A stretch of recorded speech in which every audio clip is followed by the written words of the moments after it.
we literally threw out everything that we were doing. We're like, you guys had a roadmap, and we're like, this is a Hail Mary. If this doesn't work, like, we're looking at bankruptcy, because it's like, we wouldn't be able to keep the doors open. Yeah.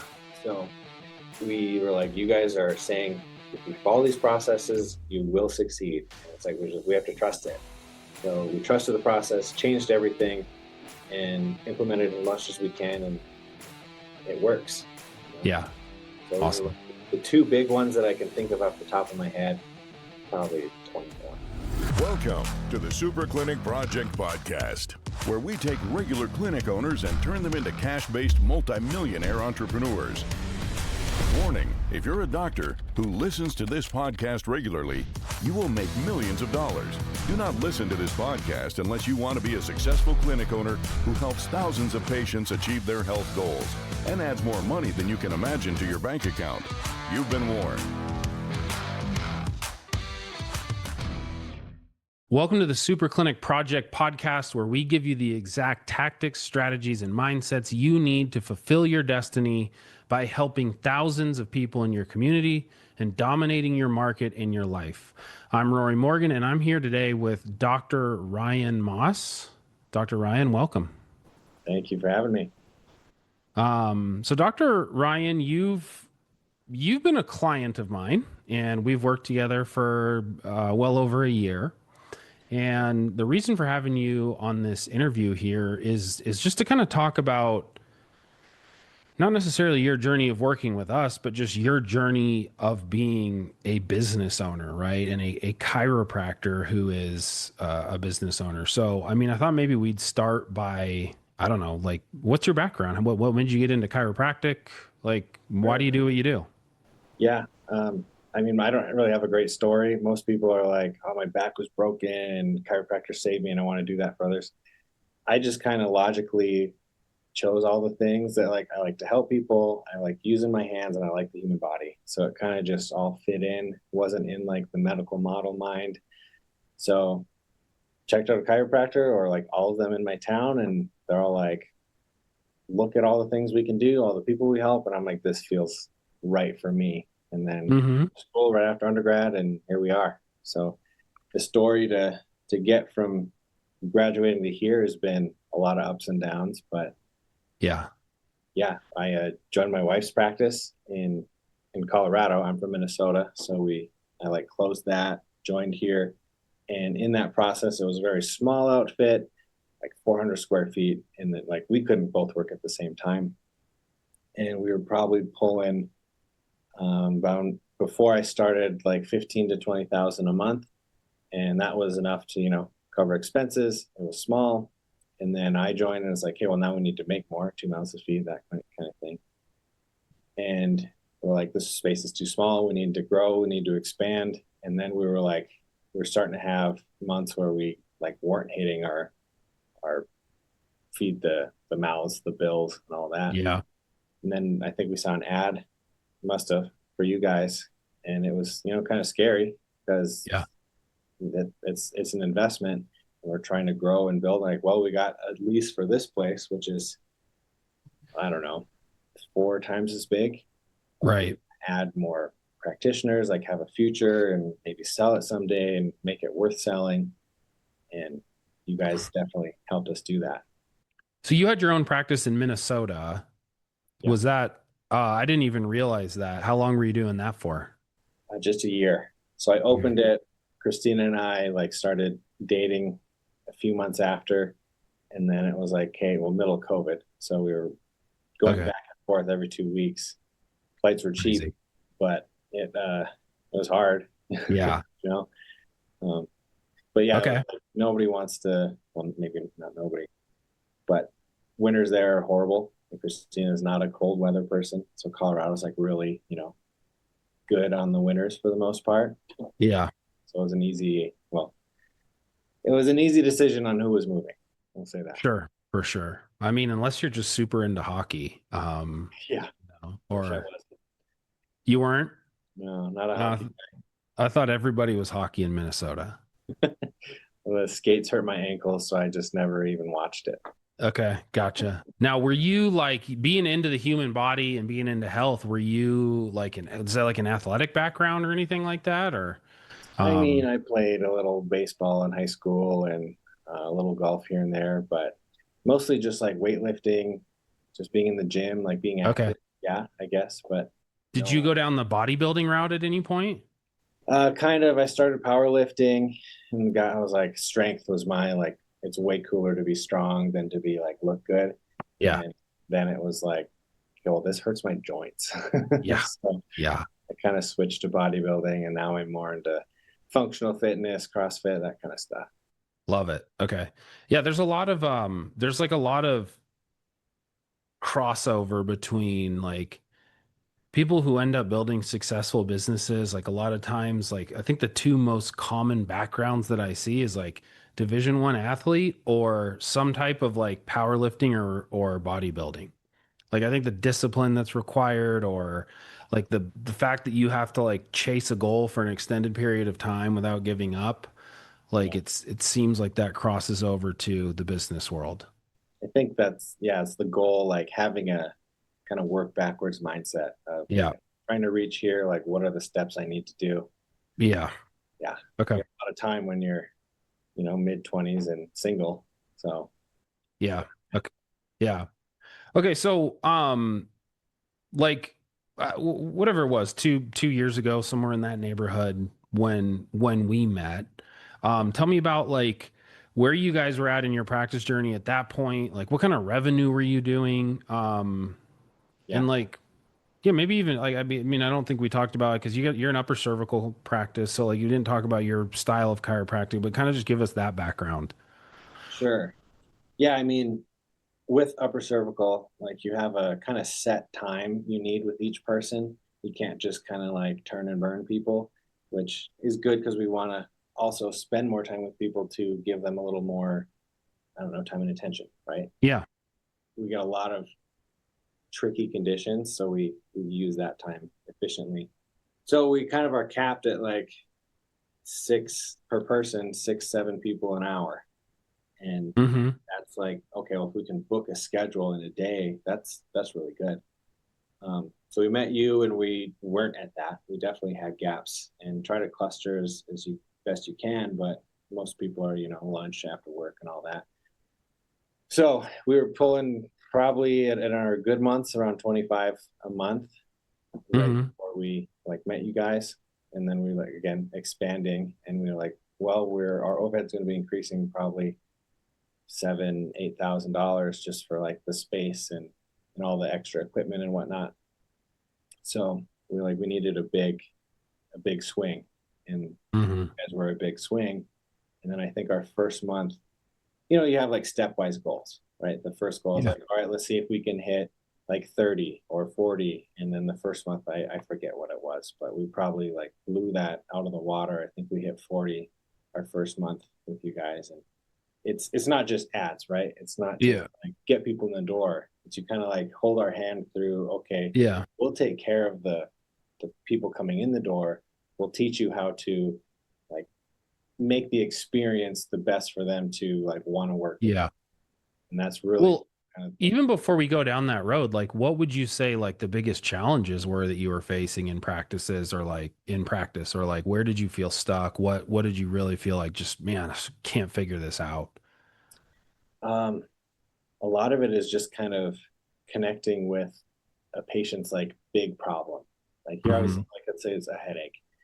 I'm coming for headaches. Right? Okay, well, I can solve that problem. Here's how I do it. And then they're like, okay, I don't know. Let me think about it. And you're like, okay, well, I missed. Like you came with a problem. I have the solution. This should make sense. So it's almost convincing people that we can help them. And maybe it's a trust issue or a value problem, or I don't know. That was the big hiccup there. So you had a lot of issues with converting patients. Yeah, Okay. easy way to put it. Okay. And and maybe it was before you joined Dr. Christina in Boulder, but like I know she had said something about like they tried like a bunch of agencies. Yeah. Um, is that like what were you experiencing when you were just trying to get more patients and that kind of thing? So all the other agencies are, guarantees this and that, like this many people through the door. And, if we had 30, 40 people a month and they all went forward, like we'd be totally set, right? But that's not how ads work. There's Yeah. always numbers game kind of thing. But if our conversions are low and also not a ton of people through the door, like that's where we struggle. Yeah. That was probably the big thing. Went through like 9 different ad agencies before you guys. Okay. Yeah, like Yeah. And nothing really provided much of a boost. pretty much we broke even with almost all of them. And Okay. where, didn't break even, but you get little refunds or whatever. Yeah. Was there, I guess, I know one of the things that stood out with you guys is you guys were really all in on implementing the entire process and like really focusing on like, hey, you know what? We need to like be better CEOs. We can't just be chiropractors who want more patients, right? Like we have to like run a business and manage people and like be systematic about that stuff. And I remember that a lot with you guys. Is that something that stuck out to you? Yeah, I mean, we could see in the future we wanted to like start a family, do the whole American dream, buy the house, like all of that stuff. And we knew that if we're like investing into this practice and growing, we needed to kind of pull all the stops and be the best that we could be and make sure I, have the training to do that. Because if we don't, then we're kind of just like things fall through the cracks and you forget things. And like I could probably use a couple of refresher calls now and just make sure that I'm still like hitting all the points I should be. Yeah. Was that a shift from what you guys had been doing before? Yeah, I mean, you don't really learn business stuff in school, and it's all just kind of like you make a mistake, you learn from it, and it's a slow process. Yeah, all the other companies are just like, here's people, you're like, come through Yeah. the door, you figure it out. And you just kind of like try new things. You try like making it a different price. You say like, oh, look at all the stuff you're getting for free, and just nothing really like worked. Mm-hmm. Yeah. Okay. So how would you say, like, if you had to sum it up in a few sentences, like how did you feel? How did it feel when you were kind of at that spot? Like stuck mostly, right? A little hopeless, I guess. Okay. Lost. Just I don't know what to do, where to go. Like, do I hire a coach, a chiropractic focused mentor? Yeah, and we like Yeah. had loose mentors throughout like all this, but it's nothing for like here are the systems to implement for each step of the way for like the whole patient journey. Okay. So what are the biggest changes you made? Um, well, actually, let me ask you this first. How much did the business grow as a result of like implementing changes? And then we can talk about what the changes were. Yeah, I mean, it grew steadily the first like 2 months or so, like we hit 40 and 45. And then we started to like, all right, let's buckle down, throw more in ads. And then we started hitting like 50s, 60s, a few months in the upper 70s. And we're like, how long can we do this? Right. Because then Yeah. the schedule starts to fill. And then it's the question of like, okay, we need to hire more people to like handle the overflow. And so there's kind of a balance point for like work-life balance that we wanted, but this is our time to like grow and like hit the ground running. Yeah. Okay, so you went from like 25-ish to high 70s, right around 80. Um, and like what were the biggest changes you made? Besides everything, it was a lot of focusing on the new patient exam, kind of explaining the process and making, or not making, but just explaining to the people that like what we do, like they hope that they have that, right? Because Hmm. we're really good at fixing that issue. And by and large, most people that find us have tried everything, and then they find us on Instagram or whatever, and they'll say, "Well, we'll give them a shot. This looks different." And then they come in the door and like, "Oh yeah, this is very different. You do everything different. So the new patient exam was big. And then the like sales portion, the closing after the report of findings sort of thing, that was much more like regimented, I think, versus just kind of like, here's our prices. Like, what do you want to do? You know? Mm-hmm.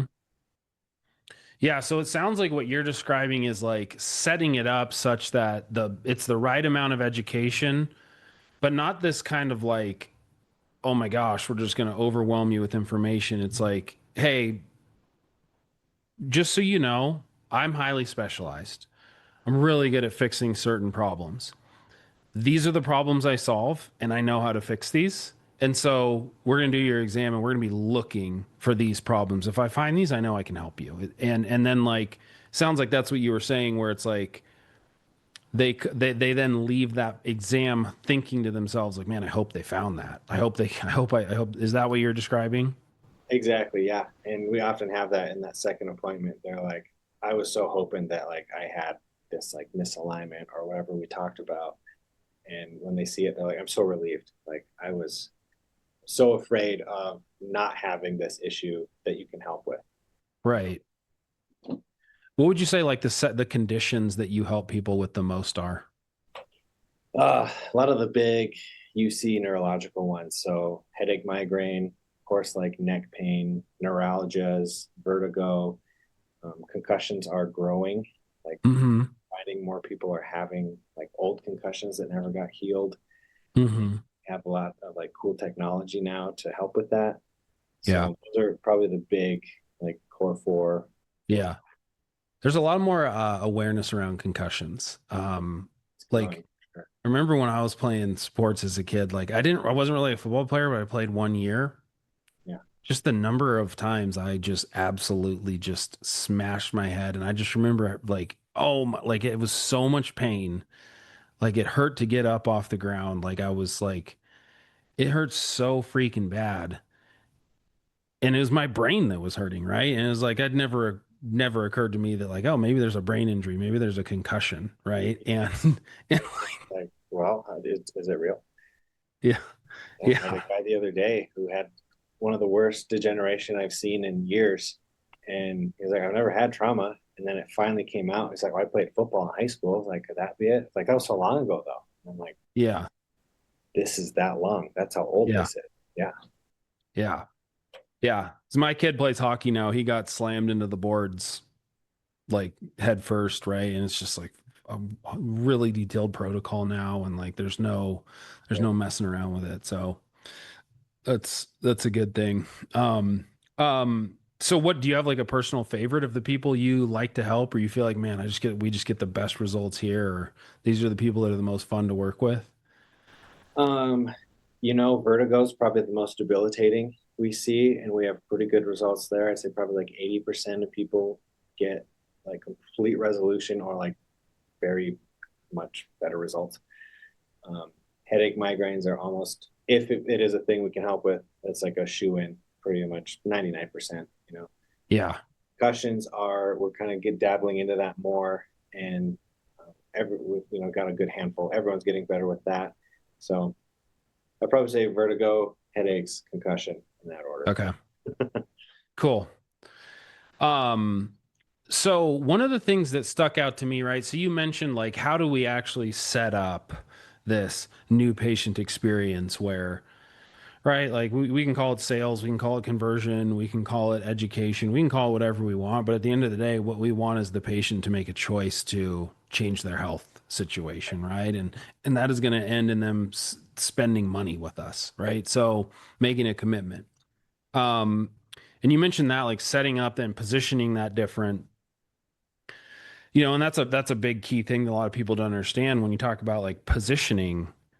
How are you positioning yourself, right? It's really crucial that you think through that whole process, right? Because, a lot of doctors think, well, like I have the doctor title and I tell them what their problem is Yeah. and they believe me, right? And Not anymore. like how much different is that mindset versus what you actually do? Um, yeah, I feel like that's like that old mindset is kind of a lot of ego. It's a lot of like trust me because I have this title, and when you don't, I get mad. And Mm-hmm. like that might, I feel probably everyone has some level of that when you're starting out and like learning. But yeah, now it's almost like that scarcity mindset of like, I don't need you to like be here to join this practice. Like I'm here to help you. So if you want me to help you, this is how we do that. Yeah. And that's kind of how we approach it now. And we always want people to join and sign up, and we can always help with something. Sometimes we can't, and we tell people that, but the goal is to help as many people as we can, and then the practice grows. Yeah. Yeah. So it's that principle of just like detachment, right? Like I know I can help you and here's how I can do that. But like if you don't want that, totally cool. Right. And it's like, I know what I have and I'm going to try to help you get started. But if you don't want that, that's totally fine too. Like, Sometimes I ask people like, what would you need me to tell you to do this? Like I have testimonials. I'm telling you I get great results with this. We've taken all the science imaging you can take. So what's the magic? Yes, I want to do this. Some people are like, I actually don't know. yeah. I don't know what you'd have to tell me for me to do this. Yeah. Well, that's the question you have to answer. Then. Yeah. Yeah, for sure. Um, okay. So another thing I really noticed was you guys were phenomenal about like taking our coaching and our training around like, hey, these are the principles you can use. These are the building blocks you have that you can create ads with. Right? Because I've worked in Boulder a few times and it's like it's fairly challenging market. Yeah. It's very saturated with lots of different types of chiropractors. You also have a student population, right? Which it can be pretty hit or miss. I mean, I know sometimes you have parents that'll pay for it, but it's like for the most part, they're pretty tough to convert onto like any significant type of plan. Um, Highly educated, kind of highly skeptical group of people, right? And it's like it can be challenging, right? But one of the things that you guys did was like we're going to show our personality and we're going to like go all in on like making cool ads, Yeah. right? Like we're going to have fun, we're going to be real, and we're going to, all at the same time while following these principles of like showing people how you can help them in a different way. Was that like a huge point of emphasis for you? Yeah. I mean, congruency is big for us. I am not good at like hiding my disapproval or disappointment in something. Like my face just gives it away. So if I'm like I can't lie essentially. So if I'm saying something that I don't like you're going to be able to see that in an Mhm. ad, in when you're in front of me, like whatever. So we had to be really intentional about choosing the right things to say, making sure that like your recommendations matched with our philosophy, and we made it all work. Yeah.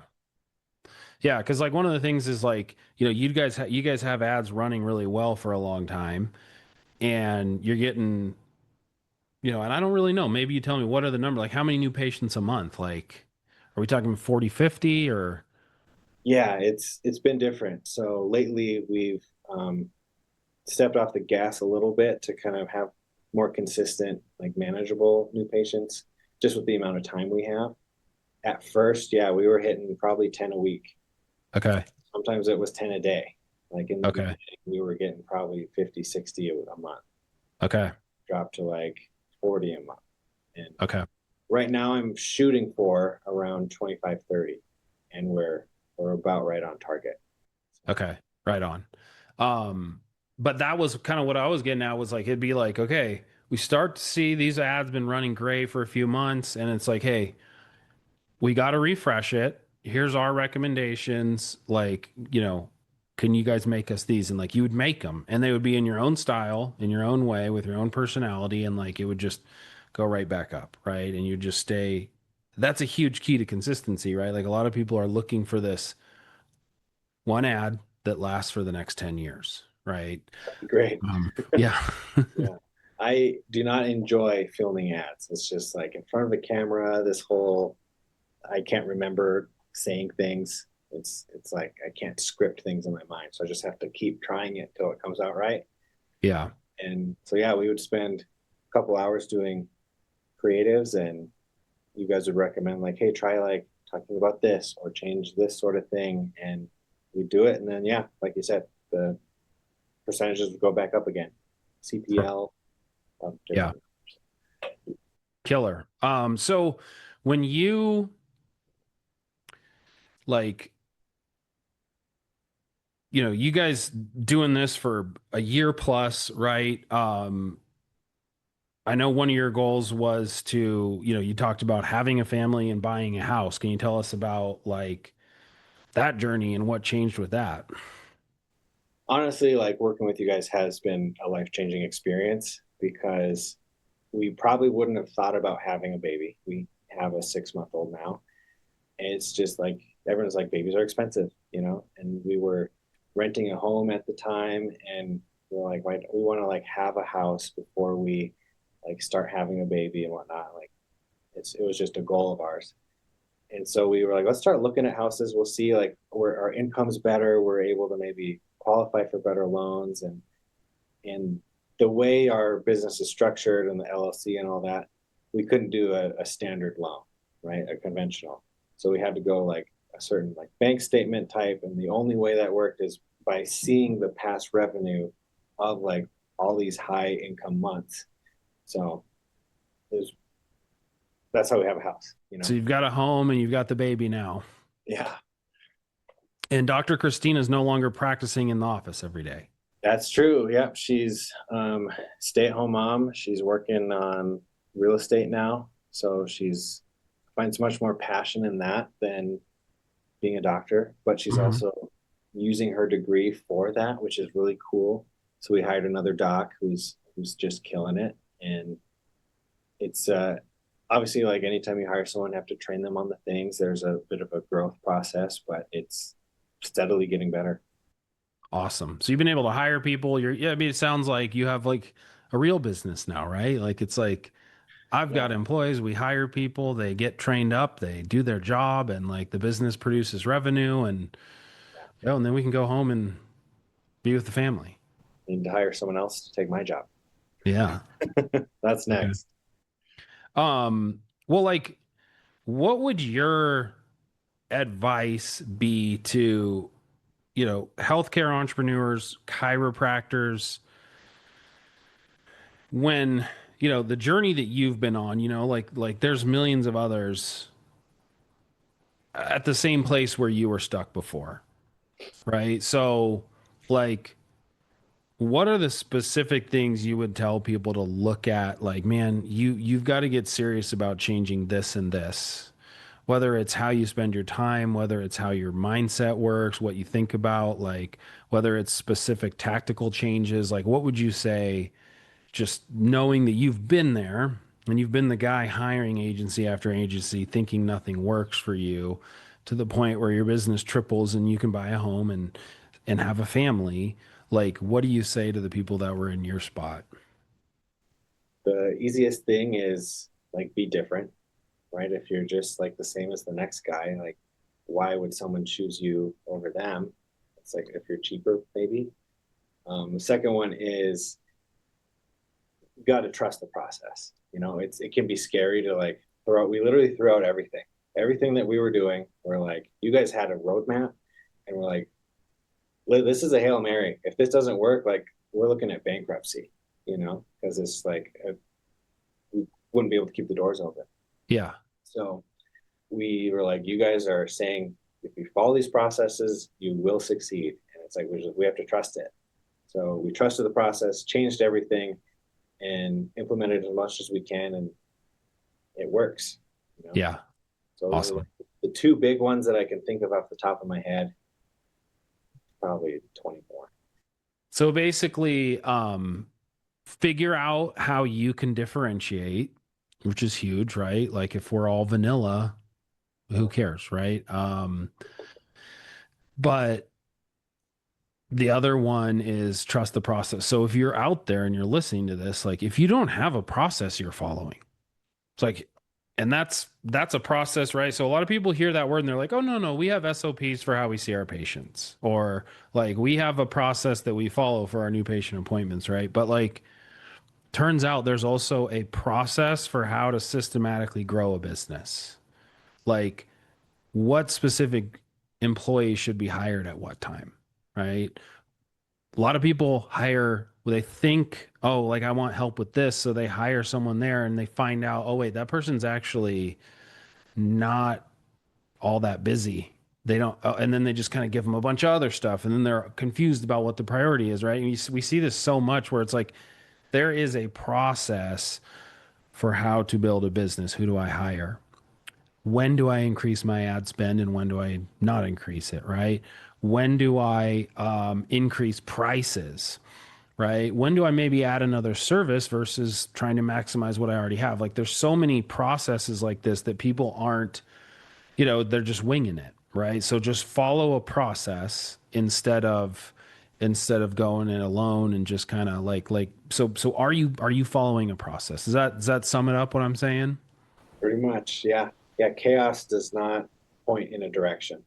Right? Yeah. So if you can organize it, then your goal is, we always say think backwards.